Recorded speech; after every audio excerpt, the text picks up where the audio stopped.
பகுஜன் சமாஜ் கட்சியின் மாநில தலைவர் ஆம்ஸ்ட்ராங்கின் இறுதி ஊர்வலமானது தற்போது தொடங்கியுள்ளது. அது தொடர்பான காட்சிகளை பார்த்து வருகிறோம்.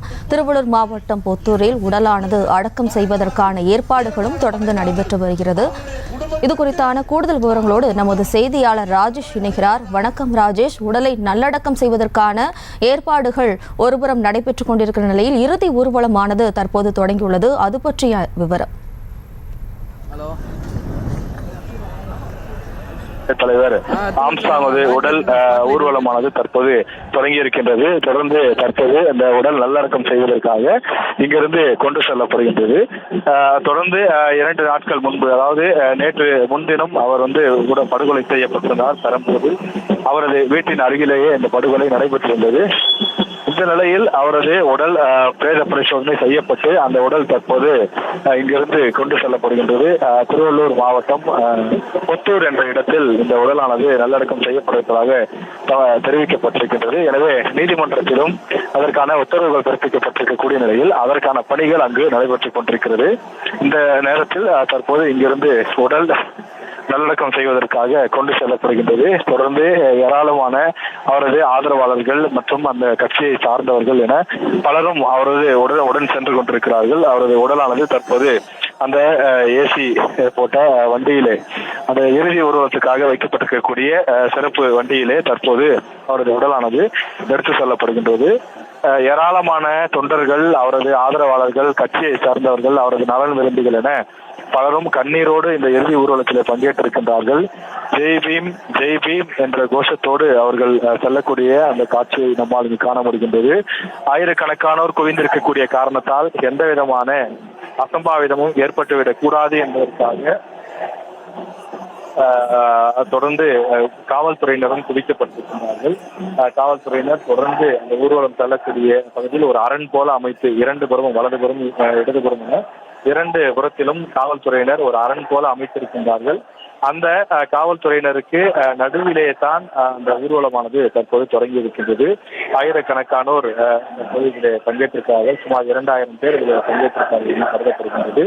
இந்த பந்தர் கார்டன் பகுதியில் மட்டும் இல்லாமல் இந்த பகுதிக்கு வெளியிலே, அதாவது இந்த பள்ளி வளாகத்திற்கு வெளியிலும் செம்பியம் காவல் நிலையத்தின் அருகிலும் ஏராளமானோர் குவிக்கப்பட்டிருக்கிறார்கள். குறிப்பாக அந்த செம்பியம் காவல் நிலையத்திலிருந்து தான் இறுதி ஊர்வலமானது தொடங்கும் என்றும் அங்கிருந்து வாகன பேரணி போன்றவையெல்லாம் நடைபெற இருப்பதாகவும் அறிவிக்கப்பட்டிருக்கிறது.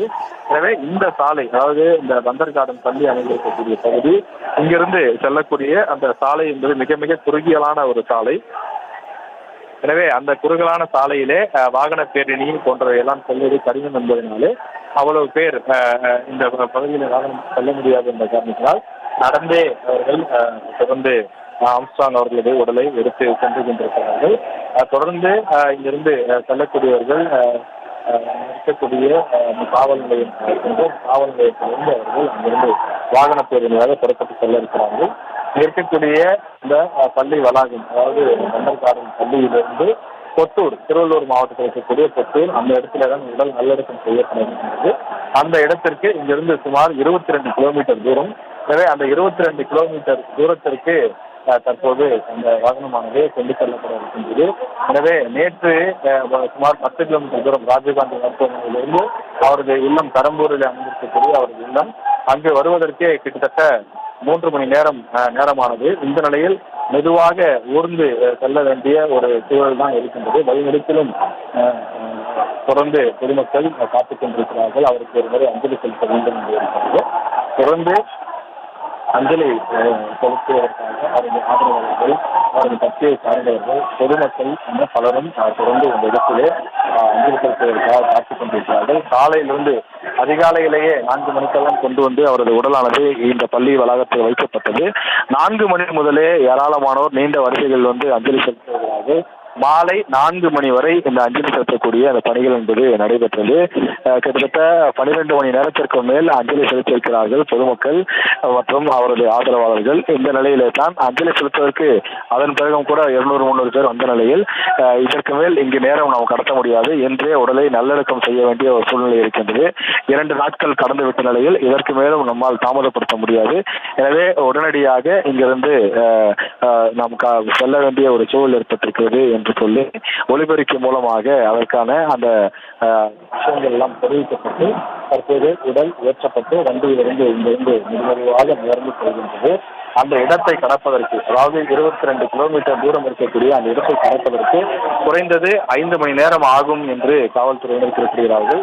ஏனென்றால் செல்லும் வழிகள் எல்லாம் வழிநெடுக்க ஆங்காங்கே கட்சியினர் காத்துக் கொண்டிருக்கிறார்கள். அதே போல இருசக்கர வாகன பேரணி போன்றவையெல்லாம் நடைபெறக்கூடிய காரணத்தால் வேகமாக செல்ல முடியாத ஒரு சூழலும் இருக்கும் என கூறப்படுகின்றது. எனவே இந்த நல்லடக்கம் செய்யக்கூடிய பணிகளை அங்கே ஒருபுறம் நடைபெற்றுக் கொண்டிருக்க, தற்போது பந்தர் கார்டன் பள்ளியிலிருந்து ஆம்ஸ்ட்ராங் அவர்களது உடல் கண்ணீர் அஞ்சலியோடு கொண்டு செல்லப்படுகிறது. அவரை பிரிய முடியாமலும் அவரது உடல் எடுத்து செல்வதை பார்க்க முடியாமலும் அவரது குடும்பத்தார் கதறி அழுகின்றார்கள். அவர்களது குடும்பத்தாரை போலவே இங்க இருக்கக்கூடிய ஏராளமான இளைஞர்கள் பலரும் கதறி பிடிப்பதை பார்க்க முடிகின்றது. இவர் எத்தனை பேரை படிக்க வைத்திருக்கின்றார், பலரையும் சட்டம் படிக்க வைத்திருக்கின்றார், பின்தங்கிய நிலையில் இருந்த பலரையும் படிக்க வைத்திருந்தார். அவர் இப்படி இறந்து விட்டாரு.